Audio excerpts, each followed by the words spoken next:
Aujourd'hui, nous allons évoquer l'univers de DC, mais pas spécifiquement The Batman ou encore Joker Folie à 2, ce dernier sortant normalement fin d'année prochaine, donc ça arrive entre guillemets, on va dire à petits pas, mais ça arrive quand même, donc c'est très très cool. Mais sachez que James Gunn, il y a de cela maintenant quasiment un an déjà, ça passe très très vite, mais il a annoncé donc son nouvel univers, sachant que cette année nous avons eu 4 films du côté de DC, puisque début d'année nous avons eu Shazam Fury of the Gods, nous avons également eu The Flash, Blue Beetle pour le mois d'août, et normalement au mois de décembre nous avons Aquaman and the Lost Kingdom, sachant que ce film devrait marquer une sorte de tournant concernant l'avenir de l'univers de DC. Voilà, au moins on est clair là-dessus. Sachant que oui, je suis un petit peu en patchwork, étant donné que j'ai un pull Disney, mais on va parler aujourd'hui de DC, et donc des 5 projets qu'a annoncé James Gunn qui me tentent le plus, ou en tout cas qui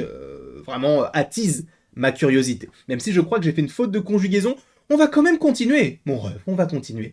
Donc, évidemment, je n'ai pas la science infuse, je ne vous donne que mon opinion, que mon avis concernant donc ces différents projets qui me hype tous, hein, étant donné que on a juste un titre, mais on a on va dire deux, trois phrases qui nous permettent de décrire un petit peu la série. Et aujourd'hui, donc, je vais te faire un top 5. Donc, n'hésite pas toi dans les commentaires à me mettre ton top 5. Et moi, je vais commencer directement avec ce projet-là. Pour ceux qui ne le sauraient pas, donc, dans l'univers de DC, alors on n'a pas encore de date, mais on devrait avoir un projet du nom de Paradise Lost, donc une série qui reviendrait sur les origines des Amazones, donc on reviendrait sur Themyscira, si je ne dis pas de bêtises, et en gros, cette série est un petit peu décrite, comme l'a fait James Gunn, comme étant une sorte de Game of Thrones, entre guillemets, avec mon superbe accent du Massachusetts, est-ce que c'est bon? Je pense que c'est bon. Mais en tout cas, c'est un projet qui me tente parce que j'aime vraiment le côté où dans un univers, on a plein de sortes de genres, on va dire, en fonction des projets. Parce que là, par exemple, on a une série un petit peu similaire à Game of Thrones. Tout à l'heure, on va parler d'une autre série qui sera plus en lien avec une sorte d'enquête policière. Je trouve que le fait de mélanger en fait les genres dans un genre super-héroïque, ça peut très bien fonctionner, sachant que là, donc comme je vous l'ai dit, ça serait un petit peu similaire à l'univers de Game of Thrones. Donc pour le coup, ça peut me tenter. Ça peut me tenter. Alors, on n'a pas encore de date. On ne sait pas encore si Gal Gadot reviendra. Pour rappel, Gal Gadot elle-même avait dit, il y a de cela maintenant peut-être plusieurs semaines, plusieurs mois, que normalement elle avait eu une conversation avec James Gunn et Peter Safran, ceux qui s'occupent du nouvel univers de DC, qui lui avaient confirmé qu'elle devrait être la Wonder Woman de cet univers-là. Sachant qu'on peut supposer qu'on va, eh bien, changer d'univers, puisque un Batman changeant, un Superman changeant, donc on va supposément changer, sachant en plus que Jason Momoa devrait aussi lui revenir dans cet univers-là, mais en tant, a priori, en tant que Lobo, donc on verra véritablement ce qu'il en sera, est-ce que ce sera même un film, une série, peu importe, mais en tout cas, est-ce que Gal Gadot sera de retour, sachant que là récemment il y a des rumeurs comme quoi ils savent, enfin en gros, oui, elle serait de retour, donc on verra, bien sûr, mais en tout cas, ce projet me tente, parce que ça change un petit peu de l'univers super-héroïque avec les codes classiques, donc pourquoi pas, je demande à voir, encore une fois, pas de date. Donc ça, c'était pour mon top 5. On va directement passer au projet qui, je pense, sera qui tout double. Superman Legacy. Ce projet, on le sait déjà, sera réalisé par James Gunn, et il est déjà écrit par James Gunn. On sait que c'est Coren Sweat, je ne me souviens plus de son nom, mais qui a été choisi pour jouer Superman. On a également une actrice dans le rôle de Lois Lane. Je l'attends ce film-là parce que justement c'est ce qui va supposément soit détruire l'univers de James Gunn avant même qu'il ne commence réellement, ou alors il va le lancer véritablement dans un univers qui peut être infini. Je ne sais pas si ça va marcher, je ne sais pas quel pourrait être son budget, je ne sais pas jusqu'où il ira, j'allais dire on ne sait pas réellement ce qu'il y aurait dans le film. Il y a des rumeurs, je ne vais pas forcément les évoquer dans cette vidéo puisqu'on ne va pas spoiler quoi que ce soit, mais en tout cas, ce film donc Superman Legacy est un film que j'attends. Pour le coup, il est daté celui-ci pour le mois de juillet 2025, donc pareil, ça arrive dans moins de 2 ans, donc ça va aller très très très vite. Sachant que donc, comme je vous l'ai dit, ce projet est réalisé par James Gunn. Et encore une fois, si ça ne marche pas, ça va être très très très compliqué de se relever parce qu'en plus de ça, James Gunn a eu la bonne ou la mauvaise idée d'annoncer pas moins de 8 à 10 programmes, sachant que en réalité j'aurais été lui, j'aurais juste dit bon on fait un Superman et après on tease les choses, mais voilà, c'est que mon avis. Quoi qu'il en soit, concernant le petit Superman, c'est bien évidemment un film que j'attends puisque il va falloir relever tout ce qui avait été fait par rapport à Man of Steel, etc. Moi j'ai énormément aimé Man of Steel, j'ai énormément apprécié Batman contre Superman et la Zack Snyder Justice League, donc le côté Superman avec le costume noir, avec son contrôle par Darkseid, ça aurait été hyper intéressant. Là, visiblement, on ne partirait pas nécessairement dessus, puisque ça serait adapté donc de Superman Legacy. Je ne l'ai pas encore lu, mais c'est un comics qui peut me tenter, du coup, justement, pour en apprendre un petit peu plus sur le personnage et de voir quelle pourrait être son adaptation dans l'univers de James Gunn. Sachant, certains, il est vrai, sont un petit peu réticents à l'idée de voir James Gunn sur ce genre de projet, puisque certains vont surtout imaginer du Gardien, du Suicide Squad, mais c'est un très bon cinéaste, un très bon scénariste également, donc de toute manière, je ne me fais pas vraiment, je n'ai pas vraiment peur de ce que cela pourrait donner. Je pense qu'il va réussir, en tout cas j'espère pour lui qu'il réussira. En tout cas oui, Superman est un projet, bien sûr, que j'attends. Voilà, c'est parce que c'est celui qui va lancer l'univers, parce que c'est aussi un personnage que j'apprécie même si je préfère Batman, sachant que The Brave and the Bold n'est pas dans mon classement. Je vous le dis tout de suite, ce n'est pas forcément le projet que j'attends le plus, parce que justement, on n'en sait pas vraiment beaucoup, on n'a pas encore l'acteur, on sait juste qu'il y aura Damian Wayne et tout, mais c'est tout.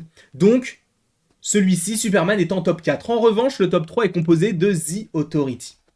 Alors, je ne m'y connais pas particulièrement dans cet univers-là. Sachez que j'ai acheté le tome 1 de The Authority. Je suis en train de le lire. C'est un petit peu complexe parce que justement, en fait, il y a des choses qui se passent juste avant. Donc, c'est un peu, pour l'instant, assez compliqué de savoir qui est qui, pourquoi ils sont là, etc. Donc, je viens de commencer il y a vraiment quelques semaines. Je prends mon temps.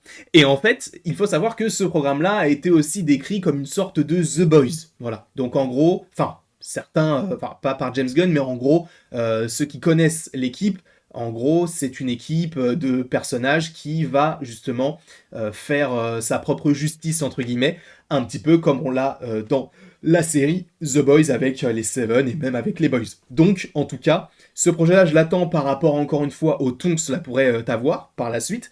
Et on n'a pas encore d'informations concernant le casting, mais encore une fois, ça arrive dans 2, 3, 4 ans. Donc on a encore le temps. Il y a également une autre série qui là me hype, et je vous en avais parlé lorsqu'on parlait de Paradise Lost, c'est Lanterns. Du coup, on devrait avoir un duo. On ne devrait pas avoir uniquement Hal Jordan ou John Stewart, mais Hal Jordan et John Stewart, qui en gros sont bien sûr des lanternes, et qui sont donc entre guillemets des policiers de l'espace, et on devrait avoir une série donc lanterne qui serait un petit peu similaire à True Detective. Donc en vérité j'ai vu quelques épisodes, c'est assez sombre, voilà. Je trouve qu'il y a de bonnes idées là-dedans. Alors, encore une fois, possiblement qu'un film aurait été plus intéressant, puisque, justement, possiblement plus de budget, puisque beaucoup plus de rentabilité derrière, possiblement, encore une fois. Mais je trouve que l'idée est sympa. Alors, j'espère que ça va uniquement teaser pour une vraie grosse apparition avec de vrais bons effets spéciaux, parce que on sait que les lanternes étaient justement teasées quand même pas mal de fois du côté de DC, avec notamment un des lanternes que nous voyons dans le combat entre les Atlantes, les Amazones avec l'armée de Darkseid dans la Zack Snyder's Justice League, et je trouvais ça hyper intéressant. Et après en plus on voit un petit, l'anneau du coup qui s'en va, et on ne sait pas vers où il va. Mais en tout cas je trouve que c'était hyper intéressant justement d'avoir ce projet là, parce que moi John Stewart je l'attends depuis énormément de temps, et je ne pense pas être le seul. Sachant qu'on va terminer sur le projet que j'attends le plus et qui est possiblement celui que personne n'attend, c'est Swamp Thing. Swamp Thing, alors on sait qu'il y a déjà une série qui a été faite il y a 2, 3, 4 ans, qui est disponible d'ailleurs sur Amazon Prime. J'aimerais bien la regarder sur Twitch, donc si vous avez envie aussi de la découvrir avec moi sur Twitch, n'hésitez pas à me le dire en commentaire, et n'hésitez pas à aller dans la description puisqu'il y a mon Twitch directement. Sachant que nous avons un petit peu plus d'informations sur ce projet-là. Alors, ce ne sont que des rumeurs, mais a priori, Bill Skarsgård, donc l'un des frères Skarsgård, sachant qu'il joue également le clown de ça, il joue Crow dans Eternals, eh bien sachez que cet acteur serait envisagé pour interpréter Swamp Thing. on verra ce qu'il en sera par la suite, sachant que ce film, lui, est décrit comme une sorte de film d'horreur qui serait connecté à l'univers qu'on aurait, mais tout en étant détaché un petit peu. Donc ça peut être intéressant, sachant que celui qui devrait réaliser le film, et ça m'enchante, quoique ça peut me faire peur, ce serait James Mangold, qui a bien sûr fait des films pas forcément incroyables ces derniers temps, puisqu'il a fait Indiana Jones 5, il a également fait Wolverine, le combat de l'immortel, donc là je ne te hype pas, mais c'est lui qui a fait Le Mans 66, et c'est lui aussi qui a fait Logan. Et il va également réaliser un futur film en lien avec l'univers de Star Wars et sur les premiers Jedi. Donc voilà, sa carrière, lui, elle est faite.